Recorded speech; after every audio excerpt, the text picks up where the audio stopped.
অনুমতি ছাড়া রুমে ঢোকার জন্য বাড়ির সবার সামনে সন্ধ্যার গালে চড় মারল তৌসিফ। ছলছল চোখে চেয়ে আসে সন্ধ্যা তৌসিফের দিকে। তৌসিফ থামল না, থেকে থেকে আরও দুটো বাড়ি হাতের ছাপ বসিয়ে দিল তার গালে। আশ্চর্যের বিষয় হলো, বাড়ির এতজন মানুষ যেখানে আছে, কিন্তু কেউ তৌসিফকে আটকাচ্ছে না। সবাই যেন এটাতে খুশি হলো বরং। হাউ ডেয়ার ইউ, মিনিমাম ম্যানার্সটুকু নেই? আমার পারমিশন ছাড়া আমার রুমে ঢুকেছিস কেন? Answer me. তৌসিফের চিৎকারে কেঁপে উঠল সন্ধ্যা। কাঁপা কাঁপা গলায় জবাব দিল, আমি তো শুধু আপনার। শাট আপ, একটা কথাও বলবি না তুই? প্রথমে তো ভুল করেছিস, এখন আবার বাহানা বানাচ্ছিস। মা, মা। পাশে দাঁড়ানো কেয়া বেগম এগিয়ে এলেন ছেলের দিকে। হ্যাঁ বাবা বল, তোমাকে বলেছি না এই মেয়েটা যেন আমার আশেপাশে ও না আসে। ও কোনো সাহসে রুমে ঢুকলো আমার। তুমি কোথায় ছিলে? আমি তো রান্নাঘরে ছিলাম বাবা। কোন ফাঁকে গিয়ে ঢুকেছে আমি দেখতেই পাইনি। তুই শান্ত হ। কেয়া বেগম সন্ধ্যার কাছে গিয়ে আরও একটা চর বসিয়ে দিলেন সন্ধ্যার গালে। এই অলক্ষী, তুই আমার ছেলের ঘরে কি করছিলি? আমাকে বলে যাসনি কেন? বড় মা আমাকে তো ছোট মা। এই মেয়ে, এই মেয়ে, খবরদার আমার নামে কোনো মিথ্যা কথা বলবি না। আমি এই বিষয়ে কিচ্ছু জানি না বড় আপা, বিশ্বাস করো। তড়িঘড়ি করে জবাব দিলেন বিলকিস বেগম। কেয়া বেগম সন্ধ্যার গাল চেপে ধরল। ব্যথায় চিৎকার করে উঠল সন্ধ্যা। শোন পোড়ামুখী, বহু কষ্টে তোর থেকে আমার ছেলেকে আলাদা করেছি। তোর জন্য, শুধুমাত্র তোর জন্য এতগুলো বছর ছেলেটার থেকে আমাকে দূরে থাকতে হয়েছে। ফের যদি তোর জন্য আমার ছেলে বাড়ি ছাড়ে, তোর কি হাল করব ভাবতে পারছিস না কিন্তু। ছেড়ে দিলেন তিনি সন্ধ্যাকে। সন্ধ্যার গাল লাল হয়ে উঠল, ঠোঁটের কোণ বেয়ে ফোঁটায় ফোঁটায় রক্তও পড়তে শুরু করেছে। বাড়ির সবাই একে একে যে যার কাজে চলে গেল। তৌসিফও চলে গেল নিজের ঘরে। ড্রয়িং রুমে সন্ধ্যা একা পড়ে রইল। ধীরে ধীরে কোনো মতে নিজের ঘরে এলো সে। হাঁটতে কষ্ট হচ্ছে তার, মাথাটা ব্যথায় টিপ টিপ করছে। ঘরে ঢুকে দরজা বন্ধ করে দিয়ে ওখানেই বসে পড়ল সন্ধ্যা। চেপে রাখা কান্নাগুলো দলা পাকিয়ে আসছে, চেষ্টা করেও তাদের আটকাতে পারল না সে। ফুপিয়ে ফুপিয়ে কেঁদে উঠল মেঝেতে বসেই। ভীষণ কষ্ট হচ্ছে আজ তার, কিন্তু কাকে বলবে সে এসব কথা? কে শুনবে তার কথা? কেউ শুনবে না তার কথা। শোনার মতো এ বাড়িতে কেউ নেই। ঠোঁটের কোণটায় রক্ত জমাট বেঁধে কালো হয়ে আছে, শুকিয়ে গেছে হয়তো। যত্ন নিয়ে ওষুধ লাগিয়ে দেওয়ার মতো কেউ নাই সন্ধ্যার। সে ধীরে ধীরে আলমারি খুলে মলমটা বার করলো। কেটে যাওয়া জায়গাটায় মলম লাগিয়ে নিল। দরজায় কেউ কড়া নাড়তে সন্ধ্যা তড়িৎ গতিতে উঠে দাঁড়ালো। এই সময় তার ঘরে কে এলো? দরজা খুলে দিল সে। সোহান তড়িঘড়ি রুমের মধ্যে ঢুকে এলো। সন্ধ্যা, তুই ঠিক আছিস তো? এ কি, তোর ঠোঁটে কোণেরও যে রক্ত? ও কিছু না। তুমি কখন এলে সোহান ভাই? এসেছি একটু আগেই। এসে রমনার মুখ থেকে শুনি এই কাণ্ড। ভাইয়া নাকি তোর গায়ে হাত তুলেছে। তেমন কিছু না। চুপ। তেমন কিছু না মানে? এই তো স্পষ্ট দেখতে পাচ্ছি আমি। দেখি, এ কি, আয় তো। সোহান পরম যত্নে তাকে নিজের পাশে বসালো। পকেট থেকে ব্যান্ডেজ বার করে সন্ধ্যার ক্ষতর ওপর লাগিয়ে দিল। রমনা দিল এটা। ও তো ভয়ে তোর রুমে আসতে পারছে না, তাই আমাকে দিয়ে পাঠালো। ব্যথা করছে খুব? না, ঠিক আছে এখন। মারলো কেন তোকে? তার পারমিশন ছাড়া তার রুমে ঢুকেছিলাম, তার শার্টে হাত দিয়েছিলাম, তাই। তাই বলে তোকে এভাবে মারবে? আমি কথা বলবো ভাইয়ার সাথে। না না সোহান ভাই, কিছু বলবে না তুমি তাকে। এটা নিয়ে আর কথা বাড়িও না। যা হওয়ার হয়ে গেছে। সন্ধ্যা, সত্যি করে একটা কথা বল তো আমায়, তুই এখনও ভাইয়াকে ভালোবাসিস, তাই না? সন্ধ্যা মাথা নিচু করে চুপ করে রইল। সোহান কিছুক্ষণ সন্ধ্যার দিকে চেয়ে বলল, এত কিছু পরেও ওই মানুষটার প্রতি তোর ফিলিংস আসে? ভাইয়া তোকে এত হেট করে, তবুও তুই, তাতে কি সোহান ভাই? আমি তো বলছি না তাকেও আমায় ভালোবাসতে হবে, তবে কী জন্য এখনও এ বাড়িতে পড়ে আছিস? বড় বাবা তোকে কত করে বলল হোস্টেলে রেখে আসবে, ওখান থেকে পড়াশোনাটা শেষ করবি, তা না করে এখানে পড়ে আসিস। এতদিন তো ভাইয়ার ফেরার অপেক্ষায় ছিলি, এখন কিসের অপেক্ষা তোর? কিসের টানে এই নরকে পড়ে আসিস? কী যে বলো না সোহান ভাই, এখানে আমার বাবা মায়ের স্মৃতি জড়িয়ে আছে। এ বাড়ি ছেড়ে আমি কোথায় যাব? আর কিছু না হোক, এ বাড়িতে থাকলে আমার বাবা মায়ের পাশে তো থাকতে পারবো। বলেই জানলার দিকে চাইল সে। জানলা বেদ করে দূরে দেখা যাচ্ছে দুটো কবর, শান বাঁধানো কবর দুটো সন্ধ্যার বাবা মায়ের। সোহান দীর্ঘশ্বাস ফেলে, মেয়েটাকে এত বুঝিয়ে কিছু হয় না। সে উঠে বেঁকিয়ে গেল রুম ছেড়ে। সন্ধ্যা হাঁটুতে মুখ গুজে পলক্ষীন দৃষ্টিতে চেয়ে রয় জানালার বাইরে। মা যেন তার ওখান থেকেই বলছে, কাঁদিস না মা, আমি আছি তোর সাথে। সব দুঃখ ভুলে যায় সন্ধ্যা। ধীরে ধীরে চোখের পাতা ভারী হয়ে আসে তার, ঘুমিয়ে পড়ে হাঁটুতে ভর করেই। পরদিন সকালে সন্ধ্যা রান্নাঘরে সকালের খাবার বানাচ্ছে। এখনও ঘুম থেকে ওঠেনি কেউ। কেয়া বেগম ঝটপট রান্না করে এসে কফি বানিয়ে একটা কাপ ধরিয়ে দিলেন সন্ধ্যার হাতে। হুকুম করলেন, এটা তৌসিফের ঘরে দিয়ে আয়। সন্ধ্যা একটুক্ষণ দাঁড়িয়ে রইল, আমতা আমতা করে বলল, কিন্তু বড় মা, উনি তো আমাকে দেখলেই রেগে যাবেন। রেগে কি আর সাধে যায়? রেগে যাওয়ার মতো কাজ করিস তাই যায়। রুমে ঢোকার আগে ওর থেকে অনুমতি নিয়ে ঢুকবি, আর কফিটা রেখেই চলে আসবি। ওখানে তো আর তোকে খোশ গল্প করার জন্য পাঠাচ্ছি না। এখন যা ঝটপট, একদিকের কাজটা আমি সামলে নিছি এবার। সন্ধ্যা ভয়ে ভয়ে তৌসিফের রুমের সামনে এসে দাঁড়ায়। উকি দিয়ে ভেতরে দেখার চেষ্টা করে, না, কাউকে তো দেখা যাচ্ছে না। এবার কি করবে সে? ভেতরে কি ঢুকবে? ঢুকেই কফিটা রেখেই চলে আসবে ভেবে ভেতরে ঢুকে গেল সন্ধ্যা। টেবিলের ওপর কফির কাপটা রেখে বাইরে বেরোতে যাবে ঠিক তখনই পিছন থেকে কেউ বলে উঠল, কালকের মার খাওয়াও শিক্ষা হয়নি দেখছি, আবার আমার রুমে ঢুকেছিস। দিন দিন নির্লজ্জ হয়ে উঠছিস নাকি? কালকে এত করে বললাম, তবুও সকাল হতে না হতেই লাজ লজ্জা রেখে চলে এসেছিস এখানে। তৌসিফের এহেন কথায় বেশ আঘাত পেল সন্ধ্যা। ভয়ে ভয়ে বলল, আমাকে তো বড় মা কথা বলার সুযোগ দিল না। এগিয়ে এসে শক্ত হাতে চেপে ধরল সন্ধ্যার গাল দুটো। ব্যথায় ছটফট করছে সন্ধ্যা।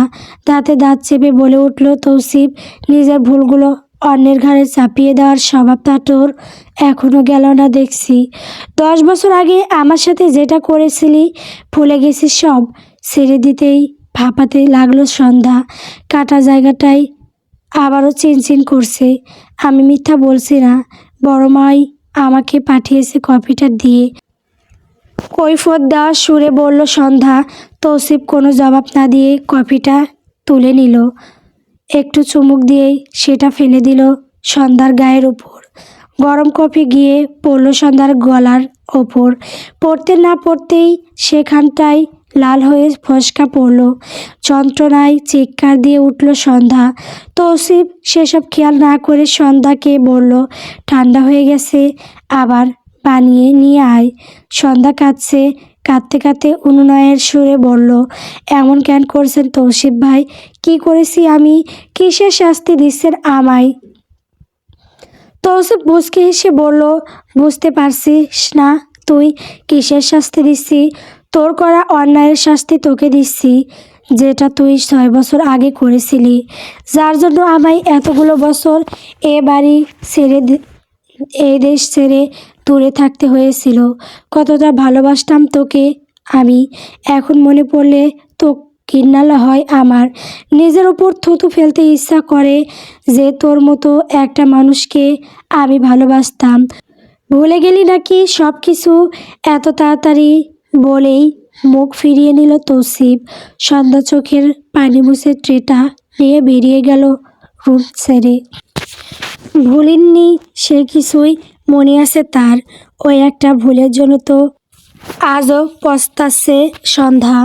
এই 6 বছরে কি সন্ধ্যা শান্তিতে থাকতে পেরেছিল? পারেনি তো। সেও তো কষ্টে পেয়েছে, কেঁদেছে, ছটফট করেছে। সে তো কেউ দেখেনি। রান্নাঘর পৌঁছে দেখলো কেয়া বেগম রান্নায় ব্যস্ত। সন্ধ্যাকে দেখে জিজ্ঞেস করলো, কী রে, তোর গা ভিজলো কি করে? কি পড়েছে ওটা? সন্ধ্যা বলতে গিয়েও বলতে পারল না, কথা আটকে যাচ্ছে কান্নায়। মাথা নিচু করে বলল, তৌসিফ ভাই আবার কফি বানিয়ে নিয়ে যেতে বলেছি। কেয়া বেগমের বুঝতে বাকি রইল না কি ঘটেছে। তিনি সেসবে পাত্তা না দিয়ে বললেন, ঠিক আছে তুই যা, আমি গিয়ে দিয়ে আসবো। জামাটা পাল্টে ফেল। সন্ধ্যা নিজের ঘরে চলে এলো। আয়নার সামনে দাঁড়িয়ে পড়ল সে। নজর তার গলায়। জায়গাটা কেমন লাল হয়ে আছে, খুব যন্ত্রণাও হচ্ছে। ঠোঁটের কোণাটা শুকিয়ে এসেছিল, আজকে আবার চেপে ধরায় শুকিয়ে যাওয়ার ঘাটা আরও তাজা হয়েছে। দীর্ঘশ্বাস ফেলল সন্ধ্যা। ঠোঁটে বিদ্রূপের হাসি। কিভাবে পারছেন তৌসিফ ভাই নিজের সন্ধ্যা তারাকে এতখানি যন্ত্রণা দিতে? একটুও কি কষ্ট হচ্ছে না আপনার? এখন কি আমি ব্যথা পেলে আপনার বুকের কাজটাই আর যন্ত্রণা করে না? এখন কি আপনার আমাকে না দেখে ঘুমাতে কষ্ট হয় না? একটা ভুল, শুধুমাত্র ওই একটা ভুলের জন্য সব কেমন ওলট পালট হয়ে গেল। চোখ থেকে গড়িয়ে পড়া পানি মুছে নিল সন্ধ্যা। বাইরে থেকে বাড়ির ছোট বউ ময়না বেগমের গলার আওয়াজ ভেসে এলো, কে কোথায় আসো? বাইরে এসো, দেখো কে এসেছে। আমাদের জেসিকা এসেছে, জলদি এসো। চমকে উঠল আলো, জেসিকা এসেছে। এতগুলো দিন পর সে দ্রুত রুম থেকে বেরিয়ে এলো। বাড়ির সবাই ড্রয়িং রুমে জড়ো হয়েছে। কেয়া বেগম রান্নাঘর থেকে বেরিয়ে এলেন। জেসিকা ছুটে গিয়ে জড়িয়ে ধরল তাকে। কেমন আছো বড় মা? জানো তোমায় কত মিস করেছি। ইস ঢং, এতই যদি মিস করিস তবে এতদিন কেন আসিসনি? আজ মনে পড়লো আমার কথা?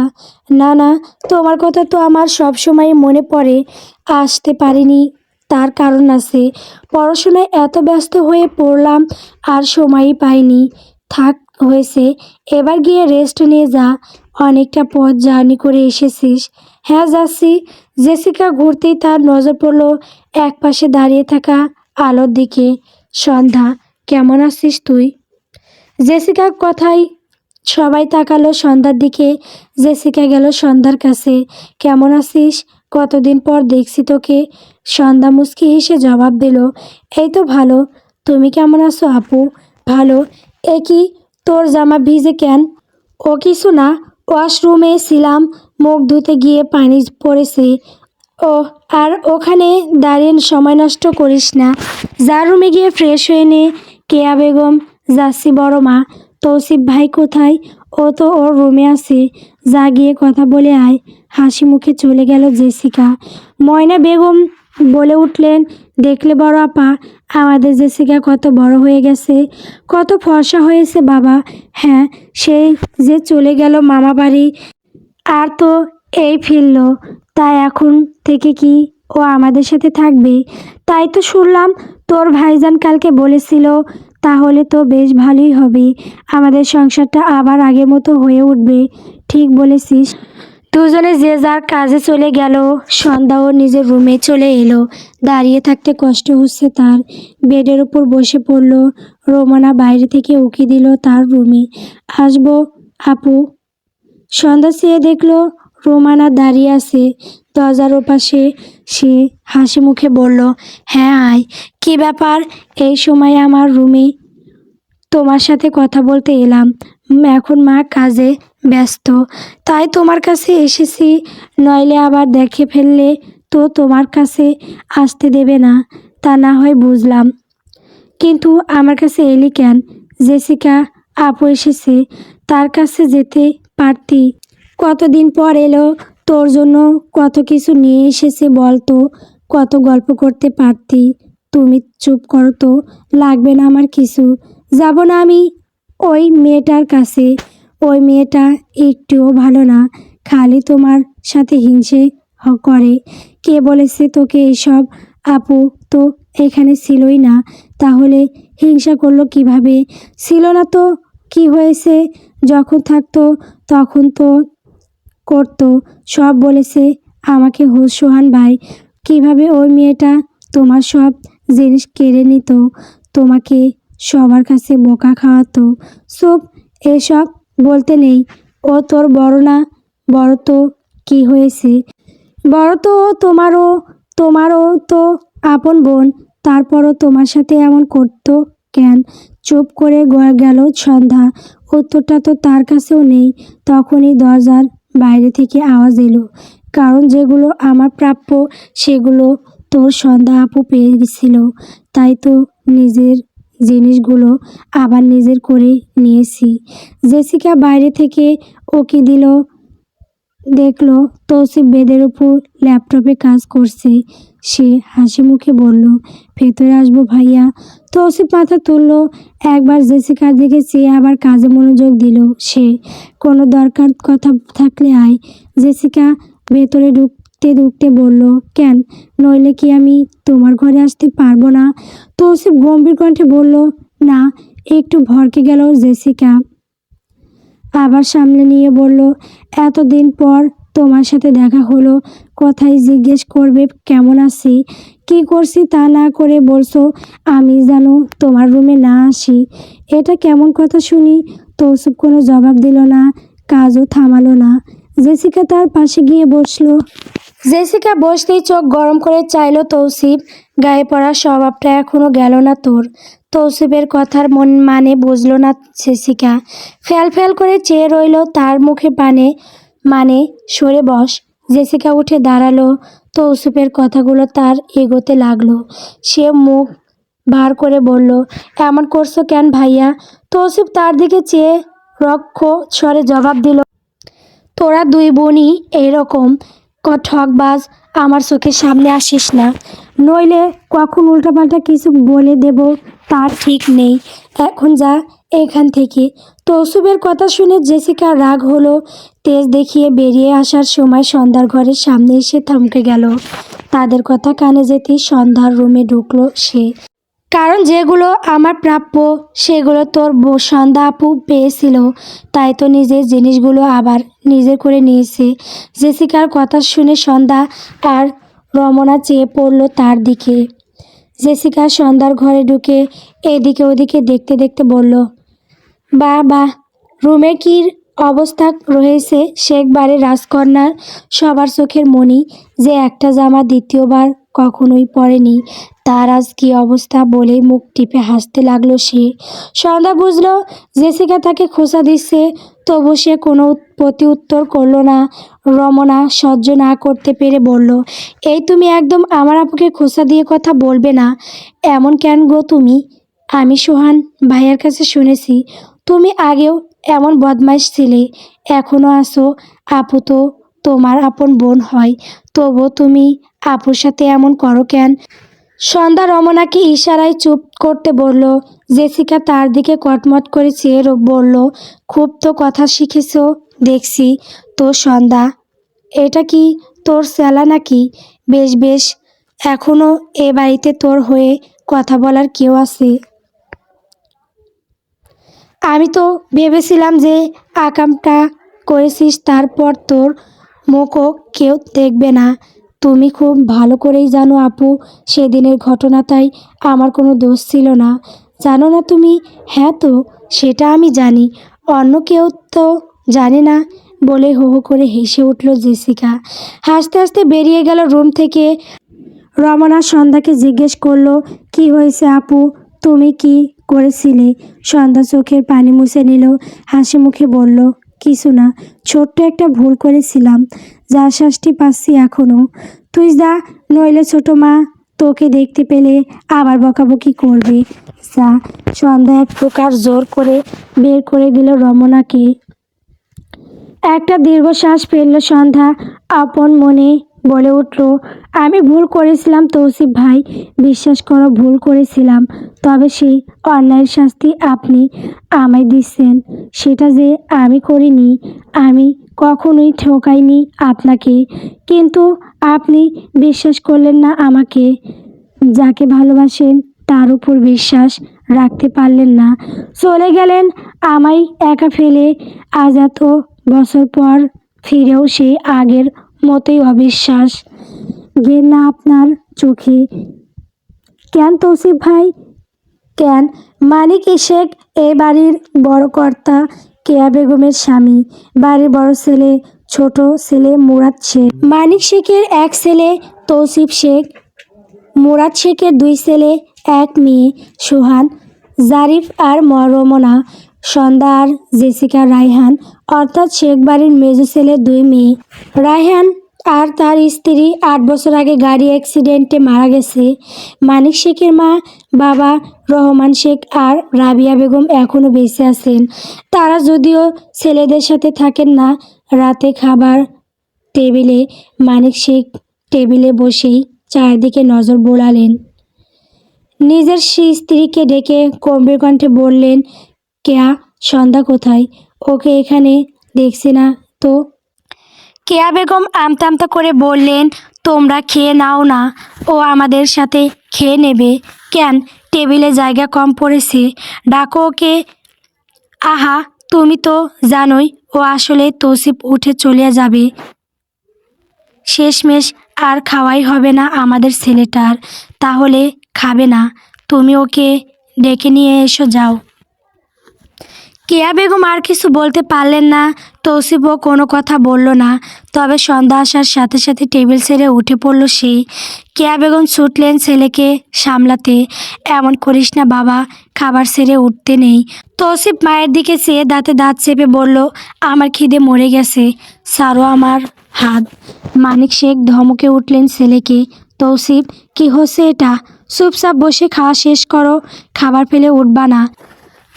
তৌসিফও সমান জেদ নিয়ে বলে উঠল, এটা তোমার এই মেয়েটাকে এখানে আনার আগে মনে রাখা উচিত ছিল বাবা। তৌসিফ বেরিয়ে যেতে নিলে সন্ধ্যা মানিক শেখের দিকে তাকিয়ে বলে উঠল, থাক বড় বাবা, আমি পরে খেয়ে নেব, তোমরা খাও। আমি এখানে থাকলে হয়তো জায়গাটা দূষিত হয়ে যাবে। কি দরকার বলো তো? বলে আর এক মুহূর্ত সেখানে দাঁড়ালো না। সেখানে ছুটে চলে এলো নিজের ঘরে। তৌসিফ কয়েক মুহূর্ত তার যাওয়ার পানি স্থির হয়ে চেয়ে রইল। মনে মনে বলল, সে নিজেকে কেন করেছিলি এমন? সেদিন অমন না করলে তো আজ আমাদের জীবনটা অন্যরকম হতো। সন্ধ্যা, কেন ঠকাইছিলি আমায়? পাশ থেকে কেয়া বেগম বলে উঠলেন, বস বাবা, খেয়ে নে। তৌসিফ বসলো, কিন্তু মানিক শেখ বসলেন না। তিনি তার প্লেট নিয়ে উঠে পড়লেন। কেয়া বেগম অবাক হয়ে প্রশ্ন করলেন, ও কি, তুমি আবার কোথায় যাচ্ছ? সেটা দিয়ে তোমার কি কাজ? তুমি নিজের কাজ করো, বলে বেরিয়ে গেলেন খাবার টেবিল ছেড়ে। কেয়া বেগম বিড়বিড় করে বকতে লাগলেন সন্ধ্যাকে, এই একটা মেয়ে আমার পুরো সংসারটা তছনছ করে দিয়েছে। অপায়া একটা। এইসব কিছু দেখে একজন বেশ মজাই পেল। জেসিকা মিটি মিটি হাসছে, কেউ খেয়ালও করছে না তাকে। এই তো সবে শুরু সন্ধ্যা, আগে যা হয়েছে সেটাও অনেক কম হয়ে গেছে তোর জন্য। তুই এর থেকেও বেশি ডিজার্ভ করিস। এখন আমি এসে গেছি, দেখি না আর কি কি হয় তোর সাথে। ভেতরে আসবো। সন্ধ্যা মাথা তুলে তাকালো দরজার দিকে। মানিক শেখ ভাতের প্লেট নিয়ে দাঁড়িয়ে আছে। সন্ধ্যা চোখের পানি মুছে হাসি মুখে বলল, বড় বাবা তুমি? ভেতর আসবো কি না বলবি না তো? আরে এসো এসো, এটা তো তোমার বাড়ি, তুমি আবার পারমিশন নিচ্ছ? এসো। মানিক শেখ ভেতরে ঢুকলেন। সন্ধ্যার সামনে বসে পড়লেন। ভাত মেখে নিয়ে মুখের কাছে ধরলেন। হা কর। সন্ধ্যা অবাক হয়ে চেয়ে রইল মানিক শেখের দিকে। কি হলো, এভাবে চেয়ে আসিস কেন? হা কর। ভাত শুকিয়ে যাচ্ছে তো। তুমি আমার জন্য টেবিল ছেড়ে উঠে এলে? হ্যাঁ তো, আমার মা তুই খাবি না যেখানে বসে? সেখানে আমি শান্তিতে বসে খেতে পারবো তোর তাই মনে হয়? নে এবার ঝটপট হাঁ কর তো। সন্ধ্যা হাঁ করলো। মানিক শেখ পরম স্নেহে খাবার তুলে দিলেন তার মুখে। নিজেও খেলেন একই প্লেট থেকে। আড়াল থেকে সবটাই দেখলেন ময়না বেগম। তার অবশ্য এত আধিক্যতা পছন্দ হলো না। মেয়েটাকে তো এমনি দেখতে পারে না তিনি।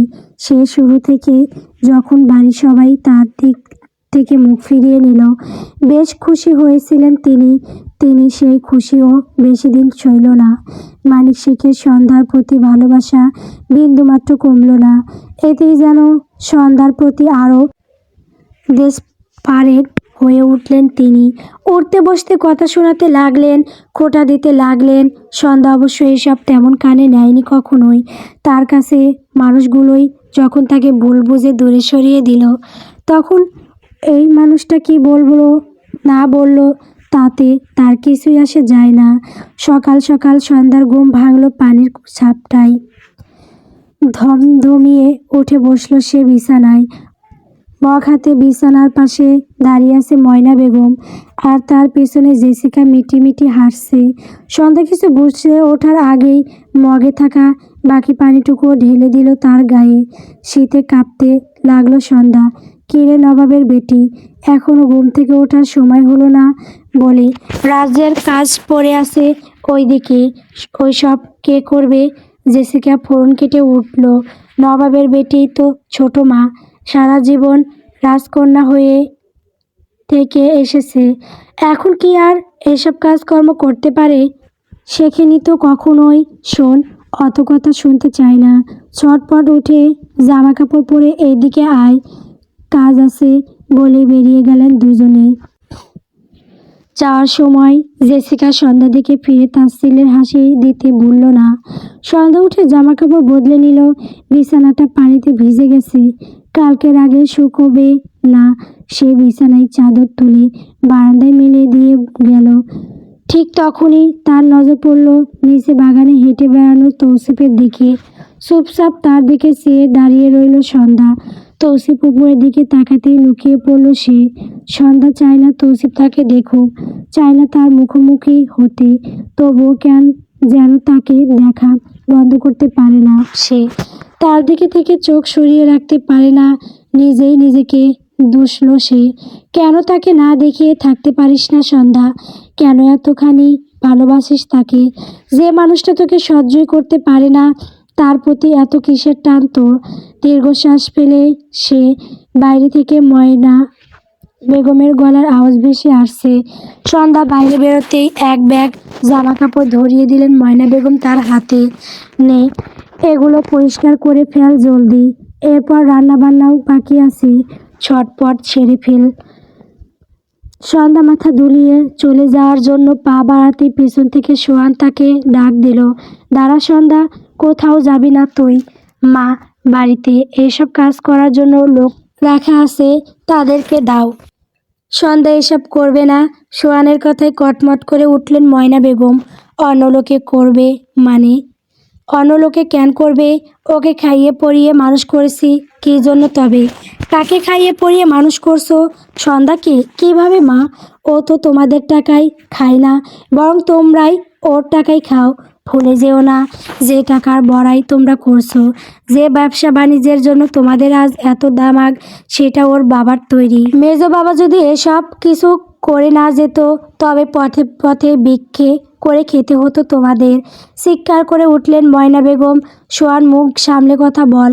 ভুলে যাস না আমি তোর মা হই, আর তুমিও ভুলে যেও না মা, সন্ধ্যা আমার বোন হয়। ও তোমার কিছু না হতে পারে, কিন্তু আমার অনেক কিছু। ও কোনো কাজ করবে না, আজকে পর থেকে তুমি ওকে কোনো কাজ করতেও বলবে না। সন্ধ্যা, রাগ এগুলো, চল আমার সাথে। সোহান জামা কাপড়গুলো মেঝেতে ফেলে সন্ধ্যার হাত ধরে উপরে নিয়ে এলো তার ঘরে। সন্ধ্যা ভয়ে ভয়ে বলল, এটা কি করলে সোহান ভাই? ছোট মাকে রাগিয়ে দিলে? ছোট মার মুখের ওপর এভাবে কথা বললে? হ্যাঁ বললাম। কেন, কি হয়েছে তাতে? উনি তোমার মা হয়, কতটা কষ্ট পেল বলো তো? আর তুই কষ্ট পাচ্ছিলি না এতদিন ধরে? যা হয়ে আসছে তোর সাথে, তাতে তোর কষ্ট হয়নি? কথা বলল না সন্ধ্যা। হয়েছে তো, তারও কষ্ট হয়েছে। না না, কাজ করার জন্য হয়নি, হয়েছে আপন মানুষগুলো হৃদয় চির করে দেওয়ার এমন ব্যবহারে। কী রে, চুপ কেন? জবাব দে। হয়নি তোর কষ্ট? হয়েছে সোহান ভাই, কিন্তু সেটা আর এটা দুটো বিষয় সম্পূর্ণ আলাদা। তাদের আমার প্রতি এমন ব্যবহার কারণ তো তুমি জানোই সেদিন যা হয়েছিল, তারপর কি ওদের এমন ব্যবহার করাটা স্বাভাবিক নয় বলো? না, স্বাভাবিক নয়। তুই এই বাড়ির মেয়ে, ওরা তোকে চেনে না, জানে না তুই কেমন, তারপরও ওরা এটা কিভাবে বিশ্বাস করে নিল তুই অমন ঘেন্না একটা কাজ করেছিস? নিজের চোখে দেখেছিল ওরা, সেটা তো আমিও দেখেছিলাম। ইনফ্যাক্ট জারিফ ভাইয়াও আমরা কি বিশ্বাস করিনি তো। তবে ওরা কেন করলো, কেন করবে না বলো তো? জেসিকা আপু ও তো এই বাড়ির মেয়ে, তারা তো জেসিকা আপুর কথা বিশ্বাস করেছিল। একটা দীর্ঘশ্বাস ফেললো সোহান। আমার ভাবতেই অবাক লাগে, ওই মেয়েটাও আমার বোন। ও এমন নিম্ন মস্তিষ্কের কিভাবে হতে পারে সেটাই আমার বুঝে আসে না। যাই হোক শোন, তোকে কেউ কিছু বললে এমন ভ্যাবলা কান্তের মতো দাঁড়িয়ে দাঁড়িয়ে শুনবি না। তাহলে কি করব? কি করবি মানে? প্রতিবাদ করবি। এটা তোর বাড়ি, তোর বাবার বাড়ি। তোকে কেউ কাজ করতে বলবে আর তুইও নাচতে নাচতে কাজ করবি কেন? হোয়াই? তুই তো আগে এমন ছিলি না, তোকে এভাবে মানায়ও না। অন্যায় কিছু হলে রুখে দাঁড়াবি, কাউকে তোর ওপর হুকুম চালাতে দিবি না। বুঝতে পারলি আমার কথা? সন্ধ্যা মাথা নাড়ে। সে বুঝতে পেরেছে, কিন্তু কাজে কি করতে পারবে? ওরা সবাই তো তার আপনজন। সন্ধ্যা বাইরের মানুষের সাথে মুখে মুখে কথা বলতে পারে, মুখের ওপর জবাব দিতে পারে, কিন্তু ওদেরকে কিভাবে দেবে? শোন, আর একটা ইম্পর্টেন্ট কথা, কি জারিফ ভাইয়া আসছে কাল নয়তো পরশু। কাউকে বলতে বারণ করেছে, বাড়ির কাউকেও জানাতে চায় না ও। জানিসই তো ভাইয়া তোকে কতখানি ভালোবাসে। পড়াশোনা শেষ করে ফিরেছে ও। আসতে দে ভাইয়াকে, একে একে বাড়ির সবার খবর করব, আমার বোনকে কষ্ট দেওয়া বার করব। সোহান জড়িয়ে ধরে সন্ধ্যাকে, দুই ভাইয়ের কলিজার টুকরা এই বোন, সেই বোনের এত যন্ত্রণা কি তারা সহ্য করতে পারে? জান্নাত পাস। সকাল 7:30। ময়না বেগমের ডাকে ঘুম ভাঙল সন্ধ্যার। তৌসিফ তখন সবে জগিং সেরে বাড়িতে ঢুকছে। সন্ধ্যাও তড়িঘড়ি করে বেরোতে গিয়ে ধাক্কা খেলো তার সাথে। সন্ধ্যা মেঝেতে পড়ার আগেই ধরে নিল তৌসিফ। দেখে চলতে পারিস না? চোখ কি পকেটে নিয়ে ঘুরিস? সন্ধ্যা সোজা হয়ে দাঁড়াতে দাঁড়াতে বলল, আমি সরি, আমি আসলে। তৌসিফ ওর কথা না শুনে চলে গেল সেখান থেকে। ময়না বেগম এসে কথা শোনাতে লাগলেন তাকে, এই নবাবজাদি, রোজ সকালে তোকে ডেকে ডেকে তুলতে হয় কেন? আমার কি আর কোনো কাজ নেই তোর পিছনে তালি দেওয়া ছাড়া? এখন যা, রান্নাটা সেরে ফেল। শোন, সকালে পরোটা ভাজবি সবার জন্য 3টে করে। আর হ্যাঁ, পরোটার সাথে ডিমও পোজ করে ফেলবি। আচ্ছা। বলে মাথা দোলালো সন্ধ্যা। চলে গেল রান্নাঘরে। দ্রুত হাতে ময়দা নিয়ে মেখে ফেললো। বাড়ির সবাই খেতে আসার আগে রান্না সেরে ফেলতে হবে। সন্ধ্যা যখন নিজের কাজে ব্যস্ত, এমন সময় কেয়া বেগম রান্নাঘরে এলেন কফি বানাতে। সন্ধ্যাকে দেখে তার কালকের কথা মনে হলো। মনে হতেই রাগ এসে বাসা বাঁধল তার শরীরে। কোনো কারণ ছাড়াই তিনি সন্ধ্যাকে কুকথা শোনাতে লাগলেন। এই মেয়েটা আমার পুরো সংসারটাই ধ্বংস করে দিয়েছে। আমার স্বামী সন্তানের মাঝে দ্বন্দ্ব বাঁধিয়ে দেখাও কি নিশ্চিন্তে আছে? হ্যাঁ রে, ওপরওয়ালা কি তোর মাঝে একটুও লাজ লজ্জা দেয়নি? লজ্জা করে না তোর? যাদের খাচ্ছিস, যাদের পড়ছিস, তাদের সংসারই আগুন লাগাচ্ছিস। সেদিন যে কেন তোর বাপ মার সাথে তোর ও মরণ হলো না কে জানে? অপুরালা তোকে কেন বাঁচিয়ে রাখলো আমাকে যন্ত্রণা দিতে? কেয়া বেগম বকেই গেলেন। ভেবেছিলেন সন্ধ্যা বরাবরের মতো আজকেও সন্ধ্যা চুপচাপ শুধু শুনে যাবে, কিন্তু তাকে অবাক করে দিয়ে সন্ধ্যা বলে উঠল, তোমার একার সংসার তো নয় বড় মা, এটা তো আমার বাবার আর মায়েরও সংসার, তাদেরও বাড়ি, সেই হিসেবে এটা আমার বাড়ি। আর একটা কথা, তোমার স্বামী সন্তানের মাঝে দ্বন্দ্ব বাঁধানোর কোনো ইচ্ছা আমার নেই। আমি তোমার স্বামীকে বলিনি অমন করতে। আর বড় বাবা ছোট বাচ্চা নয় যে তাকে আমি যা শিখিয়ে দেব সে তাই করবে। সন্ধ্যার মুখে মুখে দেওয়ার জবাব শুনে তাজ্জব বনে গেল কেয়া বেগম। তিনি অবাক হয়ে বললেন, বাবা, মুখে তো খই ফুটেছে দেখছি, তা কার সাহসে এত কথা ফুটলো মুখে? তোর বড় বাবার, ওনার সাহসে এত কথা বলছিস? ভুল করছো বড় মা, আমি কারো সাপোর্ট পেয়ে কথা বলিনি। যেটা সত্যি সেটা বলার জন্য যে সাহস দরকার সেটা আমার বরাবরই ছিল। অন্তত তুমি তো জানো আমি কেমন মেয়ে। এই কথাটুকু বলার জন্য যথেষ্ট সাহস আমার বরাবরই ছিল। বলিনি কখনোই, কারণ বড়দের মুখের ওপর কথা বলার শিক্ষা আমার বাবা মা দিয়ে যায়নি। তাই এখন কে দিচ্ছে শিক্ষাটা? তোর কোন নাগরের দেওয়া শিক্ষায় শিখছিস এইসব অপায়া চরিত্র মেয়ে? তোকে চিনি না আমরা। কি করেছিলি 6 বছর আগে ভুলে গেছিস নাকি?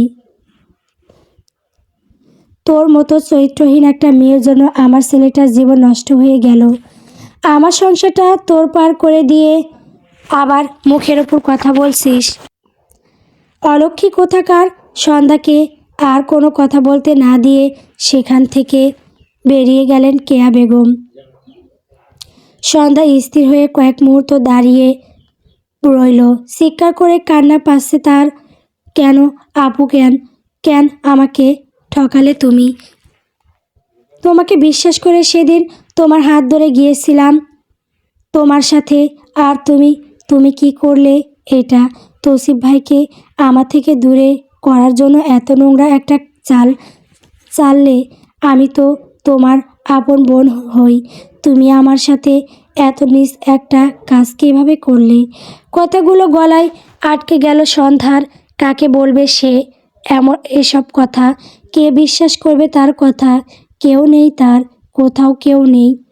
ওনার আসলে চোখের পানি মুছে আবার কাজে মনোযোগ দেওয়ার চেষ্টা করলো। সন্ধ্যা আড়াল থেকে কেউ একজন বেরিয়ে তড়িৎ গতিতে সরে গেল সেখান থেকে। সন্ধ্যা ড্রয়িং রুমে বসে অপেক্ষা করছে কারোর জন্য। বারবার সে দরজার দিকে চাইছে।